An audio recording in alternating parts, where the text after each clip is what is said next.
Israel फिलिस्तीन war में अब एक नया मोड़ सामने आ रहा है। ऐसा इसलिए हुआ है क्योंकि इजराइल ने ईरान पर हमला करके हमास चीफ इस्माइल हानिया को मार गिराया और लेबनान की राजधानी बेरूत में हमला कर हिजबुल्लाह के प्रमुख कमांडर हज मोहसिन उर्फ फऊद शुक्र को मौत के घाट उतार दिया है। इस हमले के बाद तुर्की ने अंजाम भुगतने की धमकी दे डाली है।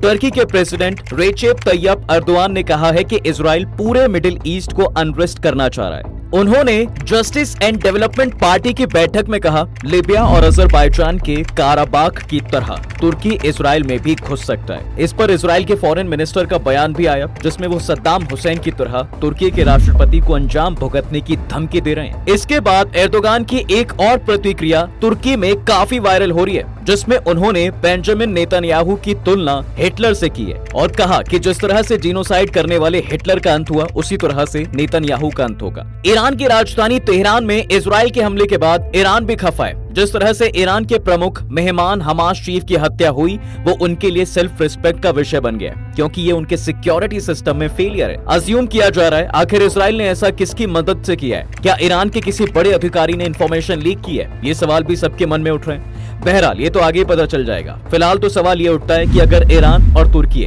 इजराइल पर हमला करते हैं तो क्या पूरे मिडिल ईस्ट में युद्ध होगा, और अगर ऐसा हुआ तो इसका दुनिया पर क्या असर होगा?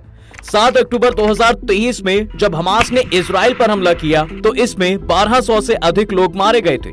तब इजराइल ने हमास को खत्म करने की कसम खा ली और वो इस पर काम भी कर रहा है। अब इसका नतीजा ये रहा कि हमास प्रमुख मारा गया। इजराइल किसी भी सुपर पावर की परवाह किए बिना अपने टारगेट की तरफ तेजी से आगे बढ़ रहा है। इजराइल बिना डरे अगर ये सब कर पा रहा है तो इसकी वजह है अमेरिका, क्योंकि इजराइल को अमेरिका का फुल सपोर्ट है। जियो समुदाय ने जिस तरह से अपने आप को हर क्षेत्र में आगे रखा है, वो काबिल तारीफ है।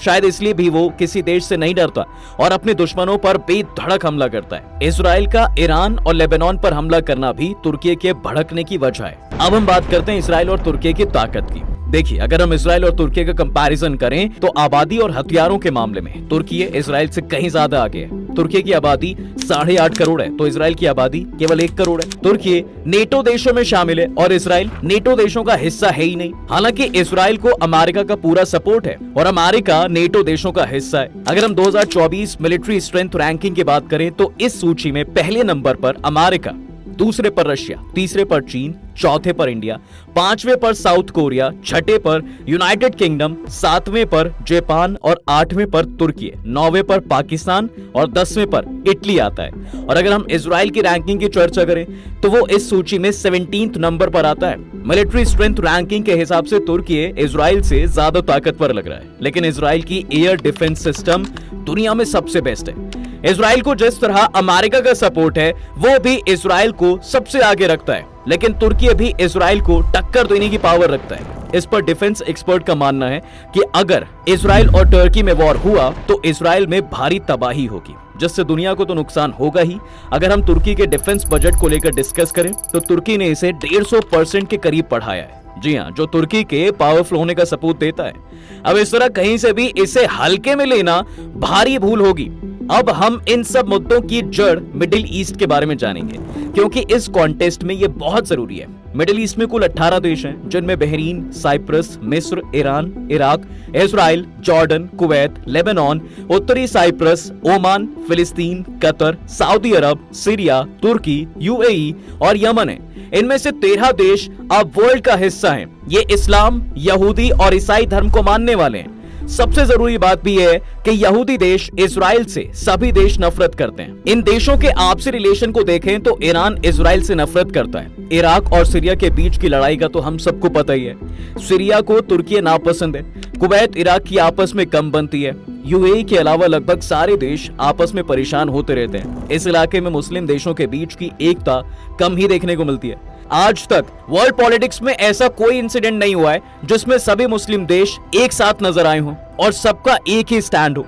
क्योंकि दुनिया में सभी देशों के अपने अपने नेशनल इंटरेस्ट होते हैं। तुर्की और इजराइल के रिश्ते पर डिस्कस करने पे हमें पता चलता है कि भाई तुर्की इजराइल को मान्यता देने वाला पहला मुस्लिम देश रहा है।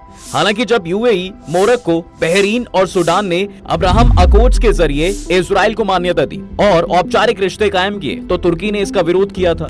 इनके बीच कड़वाहट तब बढ़ी जब इजराइल कमांडो ने तुर्की के पोत में घुसकर 10 लोगों को मार दिया था। इन दोनों के बीच के रिश्ते हमेशा उतार चढ़ाव वाले रहे हैं। इन सब के बावजूद दोनों देशों के बीच कारोबार होते आए हैं। तुर्की इजराइल का 5वां बड़ा व्यापारिक सहयोगी देश है। फिलिस्तीन इजराइल कॉन्फ्लिक्ट होने के बाद दोनों देशों के कारोबार में कमी भी देखने को मिली है। आइए हम ईरान और इजराइल के रीसेंट अपडेट पर डिस्कशन करते हैं। देखिए, आप ही सुनकर शॉक हो जाएंगे कि दोनों देश कभी दोस्त हुआ करते थे। दोनों के बीच काफी फ्रेंडली रिलेशंस थे। इजराइल में आने वाले ज्यादातर ऑयल ईरान से आते थे और ईरान इजराइल से वेपन्स भी खरीदता था। फिर दोनों देशों के बीच ऐसा क्या हुआ भाई जो इनके रिलेशंस इस हद तक खराब हो गए? So here is the reason. Gaza पर इजराइल का अटैक। पिछले कुछ महीनों से इजराइल फिलिस्तीन वॉर चल रहा है, लेकिन किसी ने भी इसका बदला नहीं लिया। लेकिन ईरान इसका बदला लेने के लिए इजराइल पर सीधा हमला करता है और वर्ल्ड में इसे एक्सेप्ट भी करता है, जिसे इजराइल की एयर डिफेंस सिस्टम डिस्ट्रॉय कर देती है। ईरान ये जानता था कि इस अटैक से इजराइल को कोई भी लॉस नहीं होने वाला, लेकिन वर्ल्ड में एक स्ट्रॉन्ग मैसेज देने के लिए ईरान ऐसा करता है। But why? क्योंकि ईरान हमेशा से ही मुस्लिम देशों को लीड करना चाहता है। शायद इसलिए भी ईरान ने इजराइल पर हमला किया था। अब यहाँ एक और बात बताना जरूरी है। ईरान एक शिया मुस्लिम देश है और सऊदी अरब सुन्नी बहुल देश है, इसलिए इन दो देशों के बीच फ्रेंडली रिलेशंस नहीं रहे हैं। दोनों ही देश मुस्लिम देशों को लीड करना चाहते हैं। दुनिया में शिया और सुन्नी के बीच तकरार होती रहती है। एक वजह यह भी है कि मुस्लिम देश एक प्लेटफॉर्म पर नहीं आ सकते। ईरान इजराइल के साथ वॉर तो करता है, लेकिन डायरेक्टली नहीं, प्रॉक्सी के थ्रू। गाजा में हमास, लेबनान में हिजबुल्लाह, यमन में हूती, सीरिया और इराक में कुछ शिया ग्रुप्स जो ईरान से ऑर्डर्स लेते हैं। ईरान कभी भी डायरेक्टली हमला नहीं करता, ये इन ग्रुप्स का सहारा लेता है। पिछले दिनों ऐसा देखा भी गया कि हमास और हिजबुल्लाह ने इजराइल पर हमला भी किया है। करंट सिनेरियो में ईरान और तुर्की की चर्चा करना बेहद जरूरी हो जाता है, क्योंकि ये दोनों इजराइल को लेकर नाराज हैं। इससे मिडिल ईस्ट में फिर से टेंशन बढ़ गई है। एक तरफ जहां ईरान इजराइल हमला करने की धमकी दे रहा है, तो तुर्की भी कुछ ऐसा ही सोच रहा है, जिस पर पूरी दुनिया की नजर बनी हुई है। तुर्की के प्रेसिडेंट रेजेप तैयब एर्दोआन और इजराइल के फॉरेन मिनिस्टर इस्राइल कर्ज के रिएक्शन से दुनिया में एक नए कॉन्फ्लिक्ट की आहट नजर आ रही है। क्योंकि अगर ईरान और तुर्की इजराइल से वॉर करते हैं तो ये काफी दिनों तक चलने वाला है। इससे जान और माल का काफी लॉस होगा। इजराइल के अमेरिका से अच्छे रिश्ते होने की वजह से भी एक फ्रंट बनने का फियर है, जिसमें एक तरफ अमेरिका और इजराइल होगा और दूसरी तरफ तुर्की, ईरान और फिलिस्तीन के होने का डर है। क्योंकि पहले से ही इजराइल और फिलिस्तीन के बीच जंग हो रही है और फिलिस्तीन को पहले से ही कई मुस्लिम देशों का साथ मिलता आया है। हालांकि ये खुलकर कभी भी इजराइल पर हमला करने की सोच भी नहीं सकते हैं, बिकॉज ऑफ रूस एंड अमेरिका एक दूसरे के अगेंस्ट है। इसलिए रूस ईरान और तुर्की के साथ दे सकता है। हालांकि अभी अमेरिका किसी ऐसे वॉर में नहीं फंसना चाहेगा, क्योंकि वहां अभी नवंबर में इलेक्शन होने वाले हैं। हाँ, अगर फ्यूचर में डोनाल्ड ट्रंप इलेक्शन जीतते हैं और अमेरिका के प्रेसिडेंट बन गए तो फिर सिचुएशन डिफरेंट होगी और डोनाल्ड ट्रंप खुलकर नेतन्याहू को सपोर्ट करेंगे। और अगर अमेरिका किसी भी तरह से इस वॉर में कूदा तो पूरे वर्ल्ड में सिचुएशन काफी खराब हो जाएगी। इस तरह से दुनिया में थर्ड वर्ल्ड वॉर होने के चांसेस बहुत बढ़ जाएंगे।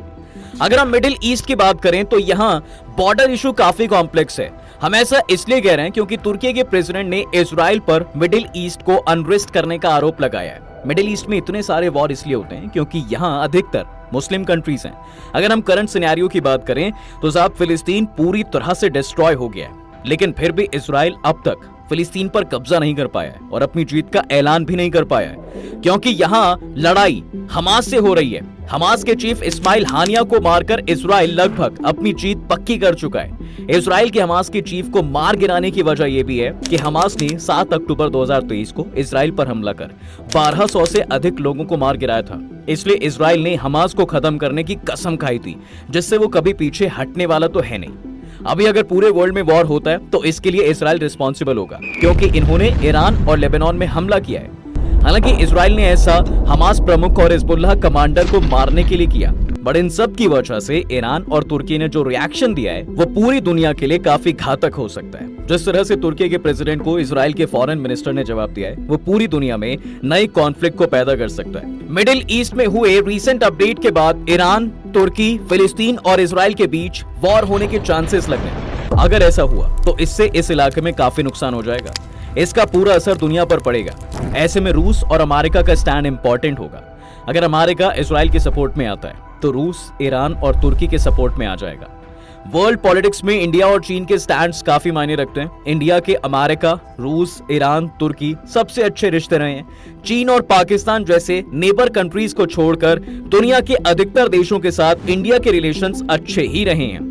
इकोनॉमी और मिलिट्री स्ट्रेंथ के हिसाब से भी इंडिया काफी स्ट्रॉन्ग कंट्री है। अब हम आप सबसे एक सवाल करते हैं, मिडिल ईस्ट में जो रीसेंट अपडेट्स हुए इसके लिए कौन जिम्मेदार है? क्या इंडिया को वर्ल्ड के पीस के लिए पहल करनी चाहिए?